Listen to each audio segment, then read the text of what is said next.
21 days of fasting prayers day 2. చర్చ్కి అయితే వచ్చేస్తున్నామండి. లోపలికైతే ఎంటర్ అయిపోయాము మేము. వర్షిప్ అయితే స్టార్ట్ అయిపోయింది.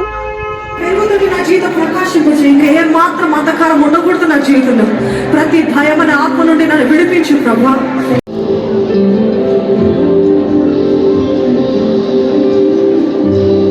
ప్రతి ఒక్కరు పలుకుదామండి. ప్రతి ఒక్కరు పలుకుదాం. పరిశుద్ధాత్మని ద్వారా అన్నైతే మెసేజ్ స్టార్ట్ చేసేసారు. ఫాస్టింగ్ ప్రేయర్స్ చాలా పవర్ ఉంటుందండి. మీకు నిజంగా చాలా స్పిరిచువల్గా కూడా గ్రోత్ అవ్వచ్చు. మీకు ఆన్సర్ రాకపోవచ్చు అని నేను చెప్పను, ఎందుకంటే ఆన్సర్ తప్పకుండా వస్తుంది. కానీ లేట్ అయినా అవ్వచ్చు అని చెప్తా, కానీ ఆన్సర్ రాకపోవడం మాత్రం ఉండదు. లేట్ అవ్వచ్చు కానీ ఆన్సర్ మాత్రం తప్పకుండా వస్తుంది. మీరు స్పిరిచువల్ గ్రోత్ అవ్వాలంటే ఫాస్టింగ్ ప్రేయర్ని అలవాటు చేసుకోండి. మన జీవితంలో ఆశీర్వాదం ఉంటుంది. దేవుడు నడిపించు, నువ్వు ఎటు నడిపించినా పర్వాలేదు, నువ్వు ఏ త్రోన నడిపించినా పర్వాలేదు, నువ్వు నడిపించు ప్రభువా. నెక్స్ట్ సమయలు, నీ దాసుడు ఆలకించున్నాడు, మాట్లాడు. సమయాలకి దేవుడు మాట్లాడినప్పుడున్నానయ్యా, నీ దాసుని ఆలకిస్తున్నానయ్యా, మాట్లాడు, నాతో మాట్లాడయ్యా. నువ్వు మాట్లాడుతున్నావు అంటే వినే కృపను నాకు దయచేయ్యా. చూసి దేవుని స్వరము వింటానంటేనే దేవుడు మాట్లాడతాడు. బైబిల్ అందరితో చూడండి, only one people respond God will speak. Response లేక ఆయన చిత్తాన్ని తెలియజేయడం, ఆయన మాట ఏది రాదు. నీ దాసుని నేను నీ స్వరాన్ని ఆలకిస్తున్నాను, నాతో మాట్లాడు, నాకు తెలియజేయి, నాతో మాట్లాడు, నన్ను నడిపించు. అదే సమయంలో దేవుని దగ్గరకు వచ్చే ఎవరైనా సరే ఇష్టపూర్వకంగా రావాలి, నాట్ బై ఫోర్స్. ఈరోజు ఇక్కడ వచ్చిన మీరు అందరూ మనస్ఫూర్తిగా ఇక్కడికి వచ్చారని నమ్ముతున్నాను. ఎంతమంది మనస్ఫూర్తిగా వచ్చారు? గొడవలు పెట్టుకుని వచ్చారా? మనస్ఫూర్తిగా ఇష్టపూర్వకంగా వచ్చారా?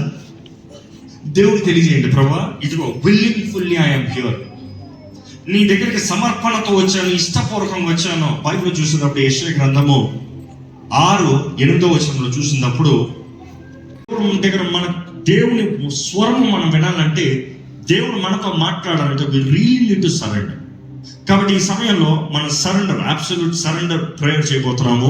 దయచేసి స్థలం ఉంచి, నా ప్రాణము తీయజూచువారు ఉరులు వండుచు ఉన్నారు, నాకు కీడు చేయజూచువారు హానికరమైన మాటలను పలుకుచు దినమెల్లా కపటోపాయములను పన్నుచు ఉన్నారు.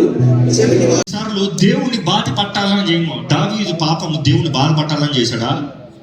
కొన్నిసార్లు శరీరము మనల్ని ఎప్పుడు పోరాడుతూనే ఉంటుంది. 3 రకాల కీడు నుండి తప్పించాలనే ప్రార్థన వేడుకలు ఎప్పుడు. దుష్టుడు ఒకడు, దుష్ట వ్యక్తులు ఒకరు, మూడోది ఎవరు? మన శరీరం. మన శరీరం ఏంటి? ఎప్పుడు చూసినా మనకి ఆత్మకు విరోధంగా పనిచేస్తూ, కొన్నిసార్లు దేవునికి విరోధమైన కార్యాలు జరిగిస్తూ, కొన్ని కక్కుర్తిపాటు పనులు, కక్కుర్తిపాటు నిర్ణయాలు, కంగారు నేను సెటిల్ అయిపోయాము. అలాంటి పాపాలంట పెరిగిపోతాయి. జాగ్రత్త. మీకు ప్రాక్టికల్గా అర్థమయ్యేలా చెప్పాలంటే, ఇక భార్య భర్తలు ఉంటే ఇంకా బాగా అర్థమవుతుంది. భార్య భర్తలు ఏదైనా ఒక విషయంలో గొడవ పెడుతున్నారు, పాపాలు ఒప్పుకోకుండా ఉన్న ప్రతి పాపము అపవాదికి స్థాని బలం. జ్ఞాపకం చేసుకోండి. నీవు ఒప్పుకోని ప్రతి పాపము అపవాది నీ పైన అధికారం తీసుకుంటాం. నువ్వు ఒప్పుకోని ప్రతి పాపము అపవాదిని నేలతానికి అధికారం తీసుకుంటాం. నీ జీవితంలో నష్టం కలుగుతానికి, నీ జీవితంలో శిక్ష వస్తానికి, నీ జీవితంలో కీడు జరుగుతానికి అధికారం. ఇన్ఫాక్ట్ ఇక్కడ రాస్తున్నాడు, ప్రభా నాలో స్పర్శ లేదయ్యా, నాలో స్వరం లేదయ్యా, నాలో శక్తి లేదయ్యా, నా పరిస్థితిని చూసి శత్రువు నవ్వుతున్నాడయ్యా, అపవాది నవ్వుతున్నాడయ్యా, అపవాది నవ్వుతున్నాడని దేవుడు మనల్ని అంగీకరించడం నా హృదయం ఉండాలి, నీ సమాధానం నా హృదయం ఉండాలి. నిన్ను బాధ పెట్టిన మాటలు, కార్యాలు, క్రియలు, తలంపులు, వీటన్నిటి నుండి నన్ను క్షమించు ప్రభా. నా హృదయంలో నెమ్మది దయచేయి, తేలిక దయచేయి. డే 2 ఫాస్టింగ్ ప్రేయర్ అయితే అయిపోయింది. అందరూ ఇంటికి వెళ్ళిపోతున్నారు. మీరు స్పిరిచువల్గా గ్రోత్ అవ్వాలి అనుకుంటే మీరు రండి. 21 days ఫాస్టింగ్ ప్రేయర్స్ అయితే జరుగుతున్నాయి ద లాస్ట్ చర్చ్లో, బోయినపల్లి దగ్గర. లింక్ అనేది నేను లొకేషన్ డిస్క్రిప్షన్లో ఇస్తాను. వీడియో కనుక నచ్చినట్లయితే లైక్, షేర్, సబ్స్క్రైబ్ చేయండి. డే 3లో కలుగుతాం. బాయ్. నేను ఇంటికి వెళ్ళిపోతున్నాను. బాయ్.